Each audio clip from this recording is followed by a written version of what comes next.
Okay, good afternoon and welcome to another edition of All in the Mishpacha. This week's Mishpacha magazine, gracing the cover, is none other than Rav Chaim Kanievsky, ladder to the heavens. 1 year later, Rav Chaim Kanievsky's family retraces his legacy. Apparently, a biography came out around this time, around now, about Rav Chaim's life. All the stories that you didn't hear about. I'm sure every story people know about already, because there were already biographies written during his lifetime. That's not what I want to speak about today. I want to speak about something at the end of the magazine. If you know who this guy is, some people probably know who he is, some people don't. This guy's name, he's not Jewish. His name is Dave Ramsey.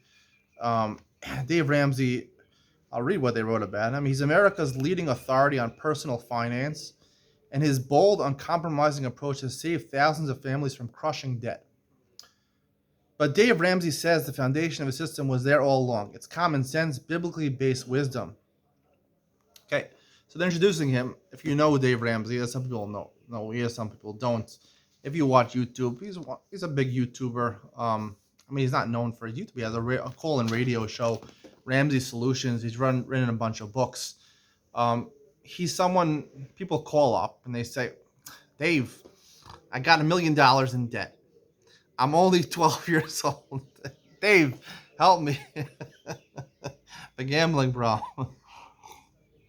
No, people call up and they, how old are you? 65 years old, and I'm $20,000 in credit card debt. What can I do, Dave? How do I get out of my debt?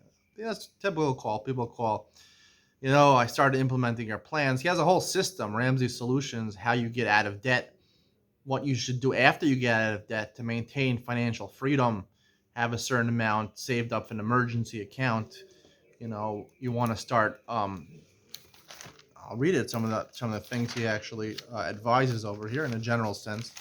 He advises Dave's baby steps. Number one, save $1,000 for your starter emergency fund. 2, pay off all debt except the house using the debt snowball. Talks about that. 3, save 3 to 6 months of expenses in a fully funded emergency fund. 4, invest 15% of your household income in a retirement fund. He's very big in this. You should have money to retire, right? If you're earning money, you should put aside a good 15% is a pretty good amount. Usually people need every single penny. Usually people spend more than they earn. 5, save for your children's college fund. I don't know if this applies to every Jewish household. 6, pay off your home early. If you have a 30-year mortgage, try to pay it off in 7 years. He says 7, build wealth and give. The last step is ultimately to accrue as much wealth. And the point of accruing all that wealth is to be a giver, to be a philanthropist, to give generously. Like this person is giving generously. He's saving a penny over there. Now, Dave Ramsey is most famous for a lot of his books and this radio show that he has. His main purpose is trying to tell people to get out of debt. That's his biggest lesson. His biggest lesson is get out of debt as quickly as possible. The reason they bring it in this book, in this magazine over here, Mishpacha magazine, he said they introduce it. For your typical frum family, however, the needs are higher and less negotiable. Does the Dave Ramsey approach still apply? Mishpacha magazine wants to know, does Dave Ramsey recommend his tips about getting out of debt, building wealth, saving in a retirement fund for a frum family? Can his financial principles lighten the burdens of yeshiva tuition, housing, and kosher food? So that's what really Dave Ramsey is being asked over here.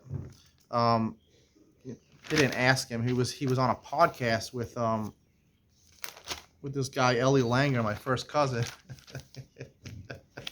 You see Ellie Langer and his friend over here. Ellie Langer is my first cousin. He didn't like me, so he added an extra ER to his name.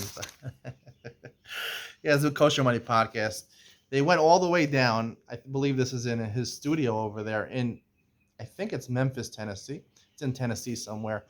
I thought it was a little groveling over there. Listen, Kosher Money podcast is supposed to be big time. You get him on a webcam or something like that, on a Zoom conference call. You don't have to go down. They flew all the way down to Tennessee just to do this interview. It's probably cost more than they actually made off the but it made it to Mishpacha magazine.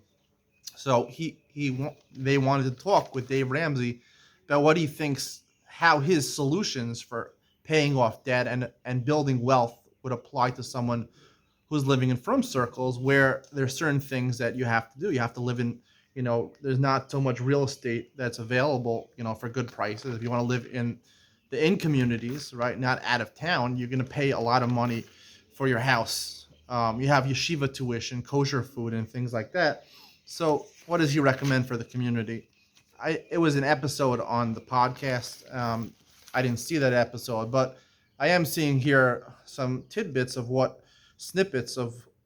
they talked about in the interview. What's interesting, they note here, is that the numbers are harsh. Just to make ends meet as an Orthodox Jew, you need to be in the top 2 to 3% of all earners, which is really interesting. That this is, I guess, I don't know exactly where these numbers come from, but you have to be, in order to make ends meet, that means to not have debt and not have any extra money left over, basically.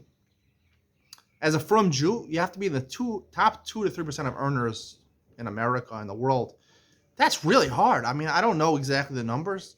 You got to make, both spouses combined, over $100,000, $150,000. I don't know exactly the numbers. I haven't crunched the numbers. I don't live in America. And I'll tell you what, I live in Israel. I don't pay any tuition. There's barely any tuition to pay.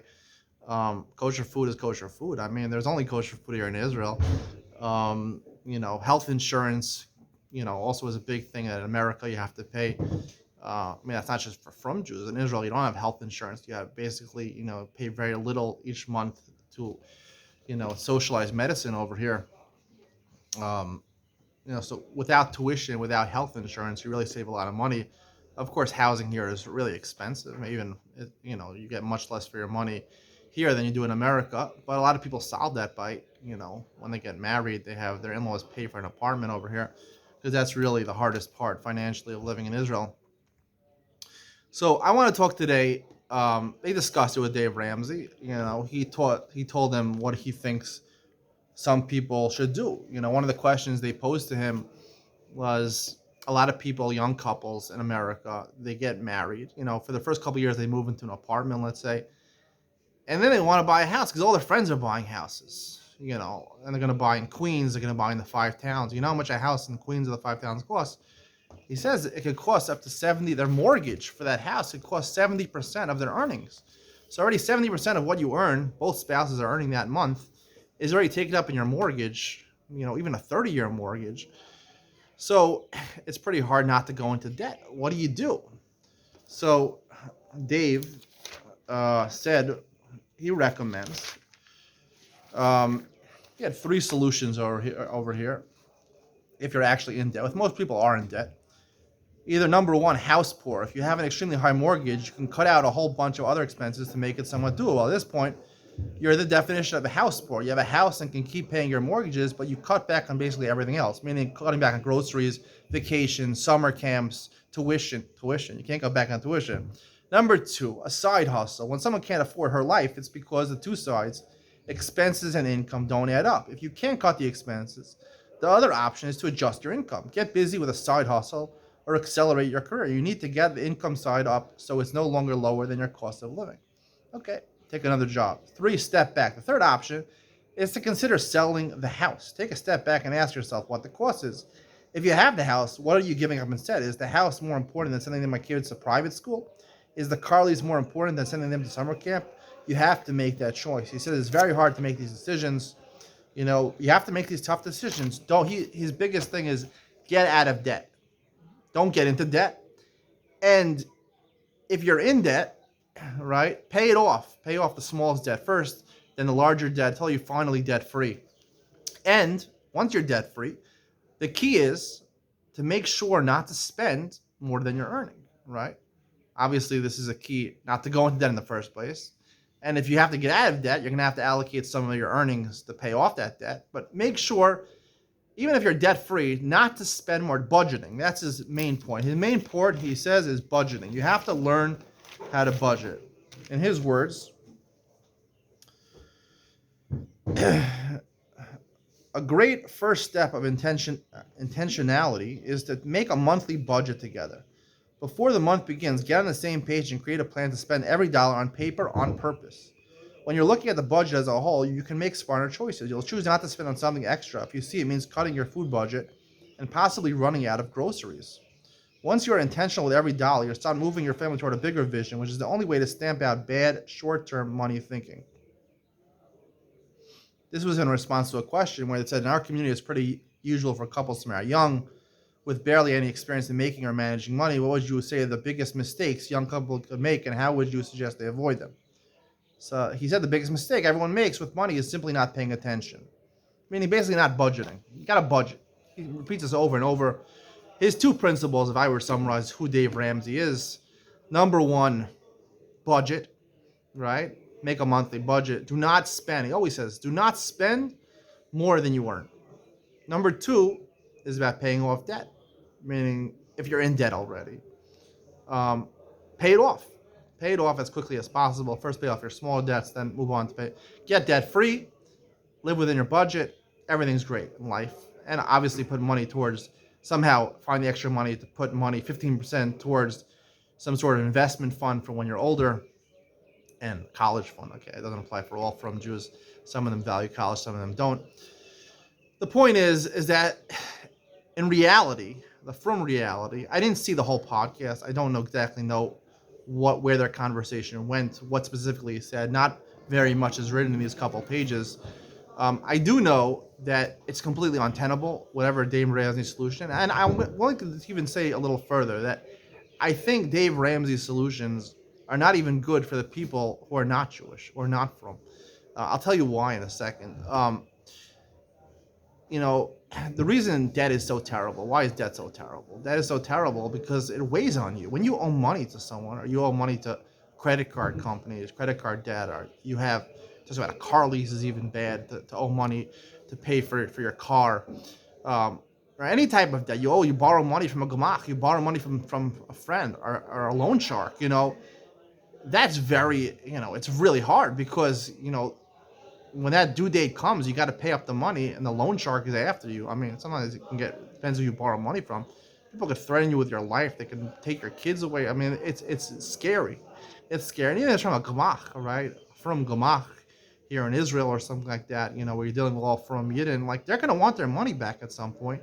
It's not a free world over here, and the stress that puts on you is immeasurable. To paying back debt. And he's right. Debt is a terrible, terrible, terrible thing to be in. And it weighs on you, and it stresses you out, and it shortens your life.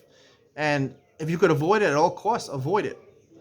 But what he says about living with a monthly budget, I've tried this, living with a monthly budget, and it's not the answer. He's called Dave Ramsey. Sounds like Ramses. If you watched the Jewish movie Exodus, I think, they made a Hollywood movie about Sefer Shmos, about leaving Mitzrayim. I think it was called Exodus. And Paro in English is Ramses. So I call Ramses because when you put a monthly budget and you follow rigorously a monthly budget every month, somehow in the firm world, even in not firm world, I'm not talking specifically about the firm world, I'm talking about Dave Ramsey over here. You are putting Mitzrayim, you are putting borders on yourself to live within boundaries. Yes, debt is worse. I'm not going to lie to you. Debt is worse than not being in debt and living with a monthly budget. But living on the monthly budget is a bad thing. It's a terrible thing. It's really hard. So what's the answer? Almost everyone spends more than they earn. The only answer is this is what I believe is true, is that most people make this mistake. This is the biggest mistake. And Dave Ramsey himself did not make this mistake. You got to earn big. You got to make a lot of money, especially a from Jew, and even a regular person who's not from. This is advice for life, for anyone. Andrew Tate always says this. You got to make a lot of money in this world. You want freedom. Kevin O'Leary from Shark Tank, Mr. Wonderful, says, this is a quote he recently made. He said, forget about your wife, forget about your cat, forget about your dog, forget any family. Just go after success financially. Make it big. And then once you make it big, you got freedom. And that's more important than family. People were shocked that he said this. But the truth is that he's right. He's right. Now, I'm not saying how to practically implement what he's saying, But he's right about the fact that financial freedom is the greatest asset you can have in life. And the only way to get that is to build a successful business. Do not be someone who works for somebody else. Do not do it. It's easy. You get your paycheck every week. You get guaranteed money, stability, 9 to 5 job. You come, you leave. You have the supposed work-life balance, right? At night, you can be with your family. During the day, you can work at your job, regular 9 to 5 job. When you're working for somebody else, I don't care whether you're a lawyer, whether you're a doctor. If you're working for somebody else, you have a cap. You cannot earn more than a certain amount of money. And therefore, when there's inflation or when your expenses go up, because expenses always go up in life. If you have a family with kids, the older they get, the more expenses you have in life.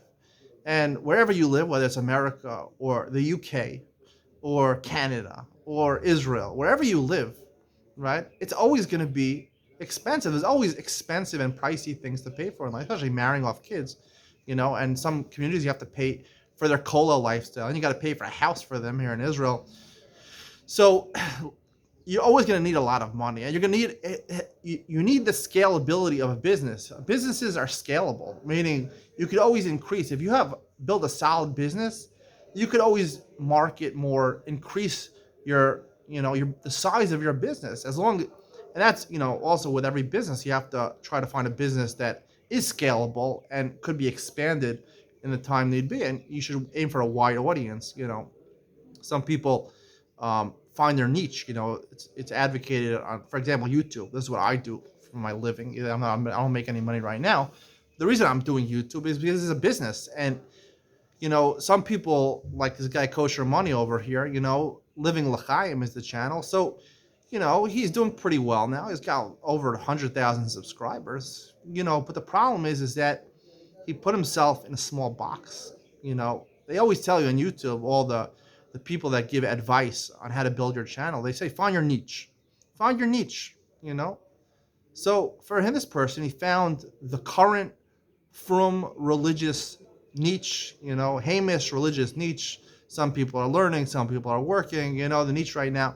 The problem is that in the Jewish community, that will be gone in a couple of years, right? The world is trending towards breaking from the rabbis and saying Spotify and YouTube are okay. So currently he's found his niche right now. He's speaking to a group of people. I'm speaking to nobody, right? Right, because he doesn't have Torah on his channel. I have Torah on my channel, but when I give my shiurim in Torah, I speak about Andrew Tate. I speak about YouTube. I speak about the world. So the people that are into Torah, they're going to hear YouTube. They're going to hear these things. They're going to turn off. The fact that it's only on YouTube are going to be turned off, and they hear my references to Selena Gomez and I don't know, Ed Sheeran or whatever. They'll be turned off. And the people that that are not part of the Hamish world, right? That are more modern Orthodox or bordering on conservative or whatever, they're not going to be into me because I have the Torah aspect. What are you doing with Torah over here? So I'm not in anyone's box over here. The problem. So right now I'm not successful. The problem, but really, I'm giving my business, which is emanating from my YouTube channel, hopefully to build one day into a business, scalability, because it's something that can be accessed by everybody because they have the Torah and you have entertainment. Even though right now they're in different boxes right now, and it's nobody's box to combine these two, but I project that it will be in the future. I could be wrong.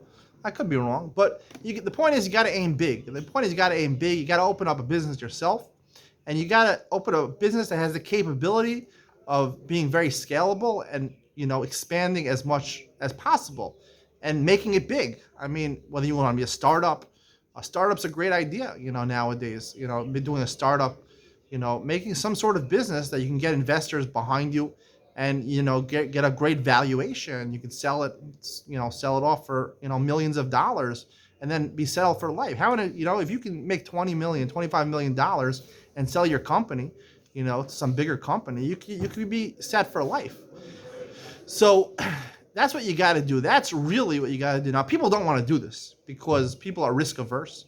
They don't like to take risks. And most businesses fail, But if you're a real entrepreneur, you'll fail at one business, you'll fail another time, but eventually you'll succeed. Listen, it's not in the hands of God. You do your shtadlus, believe in Judaism, you've got to believe in two things to be successful. You got to believe in God, and you got to believe in yourself. And if you lack either one, you won't be successful. So believe in God, believe in yourself, take those risks, be an entrepreneur, open up a business that has capability of becoming huge, start up something new, a new product, or something, a product that can realistically compete with an existing product that's out there and get its own market share. So you got to think big, honestly. Nowadays, I don't know what it was hundreds of years ago, but I imagine this is true of any time. You always want, like Kevin O'Leary says, the financial freedom.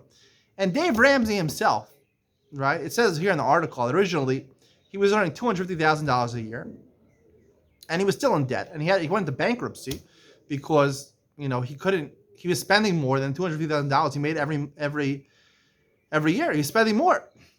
So he learned this whole method. But what is Dave Ramsey? How much is he worth, Dave Ramsey? You're wondering?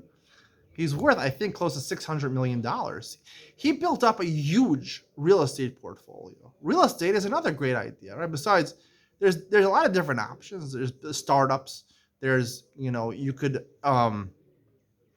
do what I'm doing.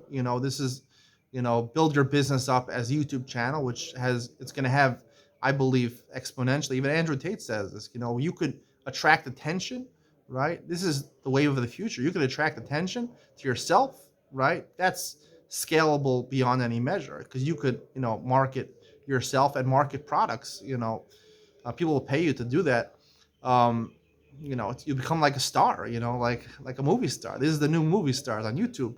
So that's a great idea. You have a startup, a new type of business you come up with, a new idea.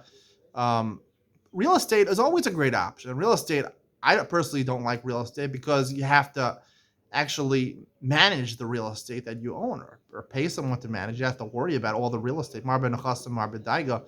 But real estate is a great thing. Eli Stefanski, who gives all these shiurim, the reason he's able to sit and learn, repair his shiur, one shiur every day for 15 hours. I feel bad for him. I feel bad for the guy. It takes me 30 minutes to prepare my shiur, and I give it half the time. So, but the point is, because I invested my time. Instead, he was building up a real estate portfolio, and now he has all the money he needs for the rest of his life, so he can sit and learn. Now I was building up my Torah, so I can give shiurim in a half an hour and only prepare. I give the shiurim in less than 20 minutes to half an hour, and only prepare for a half an hour, and give a daf yom shiur and an ian on daf yom shiur. So, it's a trade-off. I think I got the better of the deal, but now I'm trying to earn the money from those shiurim and from my personality. But real estate is a great option. Listen, it's tedious. It's annoying to be overseeing all these properties that you have to own, but you can make it big in real estate, nursing homes and things like that. Rechnitz made it big with nursing homes. You got to aim, right? If you have to be in the top 2 to 3% of all earners to just make ends meet. And these are the facts, cold, hard facts. You have to make ends meet. You have to be in the top 2 or 3%. So don't fool yourself and start working as an accountant or working as a physical therapist or working as even an actuary or something like that, which makes good money, or even a lawyer at a law firm. Open up a law firm, right? Open up a law firm that has, potential of competing with the biggest law firms and being the most successful. I don't know all the different things. I'm not in the business world right now so much, but I know obviously hedge funds and venture capital. Those are places where you can make a lot of money. So you got to look for the high paying jobs, the lucrative jobs that pay a lot of money now. But more importantly, than pay a lot of money now is that they have the capability, realistically, of earning infinite amount of money later, or something that can, as a startup, can in a couple of years make you a millionaire or a billionaire. So that's really the advice. And Dave Ramsey himself, even though he doesn't talk about it in Mishpacha, I don't know if he said it on the show, but he has $600 million of assets, right? His net worth is close to $600 million, mostly from real estate. He loves real estate. He's successful in real estate. That's why he doesn't have to worry about money anymore. Because the worst advice you can tell someone, obviously debt is the worst. Debt is the worst. I agree with him. Debt is the worst. Pay off debt. Get rid of your debt. Don't go into debt. And if you have debt, get rid of it as quickly as possible. I agree with him on that. But budgeting is not an answer. Budgeting is not an answer when especially as a firm person, you have tuition, you have in America healthcare, you have kosher food. You have marrying off kids, expensive weddings, paying for kids in kollel if you assume that's the best way of spending your money, paying for people for your kids' houses. You got and having money left for retirement to retire comfortably. You have to earn a lot of money. So get busy with real estate. Get busy with being an entrepreneur, a startup. Get busy with being an attention-grabbing magnet on YouTube or social media. Get busy with these things. Be smart. Use your mind. Don't listen to this thing about budgeting and making hard choices and things like that. It's even worth it, in my opinion, to go into debt to start up a business. Be smart. Don't go into a huge debt. You don't have to spend that much money to start up a business. Most of businesses, the hard work is the mental work, not the financial work. Don't do so much advertising and marketing when you're just barely getting through. Take it slowly. Don't spend so much money. You have to spend money, but be smart about it. But it's worth it to go into debt for the possibility, because you have to believe in God also, that God will give you bracha. If you do this shadlus, if you try your hardest, Hashem will make it successful eventually. You might not be successful the first time, or the second time, or the third time, but eventually you will be successful. You always will be successful if you try. But if you take a 9-to-5 job, you take a job as a lawyer, you take a job as a doctor, working for some, HMO, you're capped. You can't get any more money. Are you going to ask for a raise every week? Every year you're going to ask for a raise? Raises don't come that often, and they're usually not that much. And with inflation and rising cost of living, you're never going to get anywhere. So by taking those 9-to-5 jobs, maybe you feel more secure until you're fired. At least you're going to get your paycheck every week. And maybe a business is not guaranteed. One season you might do well, one season you won't do well. But the point is, you have to give yourself a realistic chance of making it. And the cold hard facts, it says over here, you have to be from life, you have to be top 2 or 3% of the earners in the world. So you can't do it. You can't be an employee. You have to be the employer.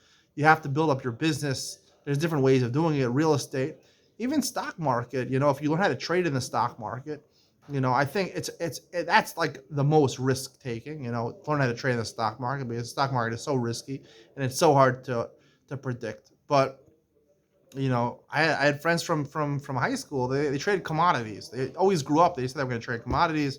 I believe they did very well. I have no idea, but I know they purchased some property in the 5 towns. So they're doing pretty well trading commodities. They were smart. They had an idea. The stock market offers you an infinite amount of money to be made, also an infinite amount of money to lose. But if you're good at it and you learn how to do it, you will succeed. You'll eventually succeed.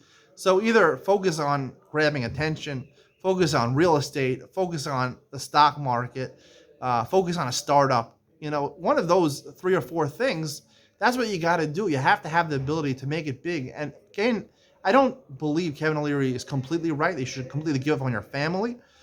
But listen to half of what he's saying, and it's true.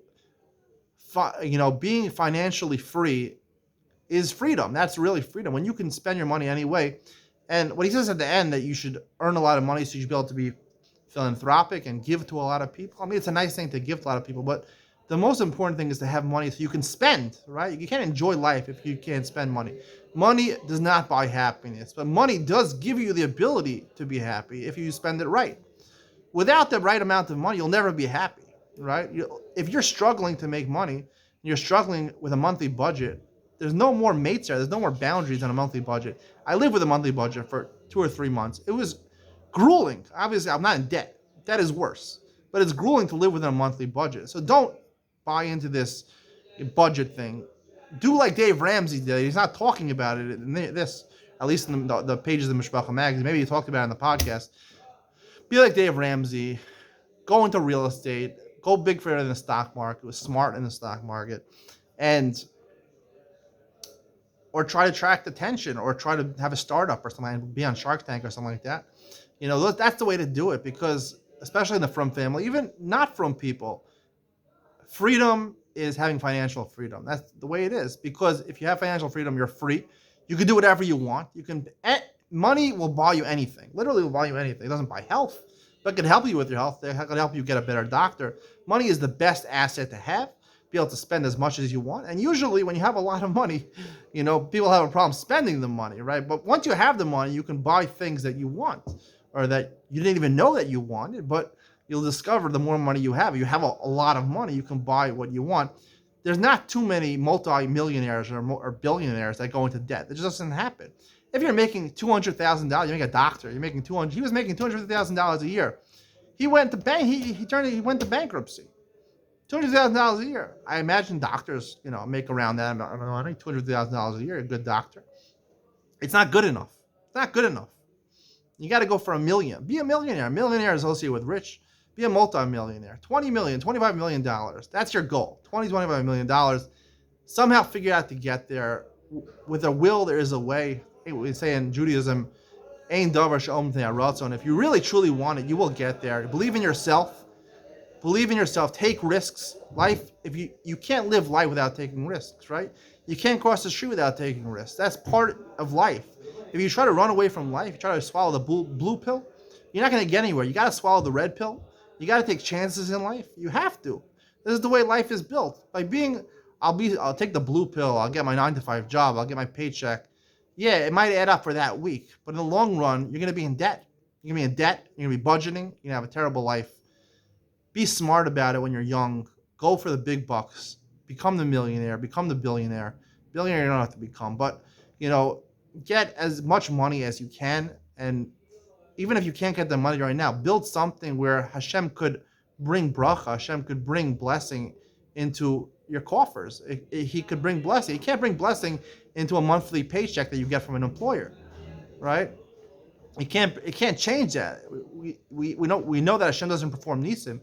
You have to make it viable that Hashem could give you bracha. If you have a weekly paycheck or a monthly paycheck that you're getting, that you're asking for a miracle to get much more than the paycheck is.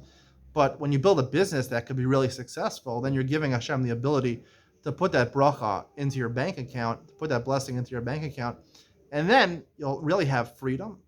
And once you have that money, then you have to figure out to buy the things that will make you happy, and not to underspend, and not buy the things that will make you happy, or not to buy the things that will not make you happy. As long as you buy too much, you buy a yacht, you buy things that you have to manage.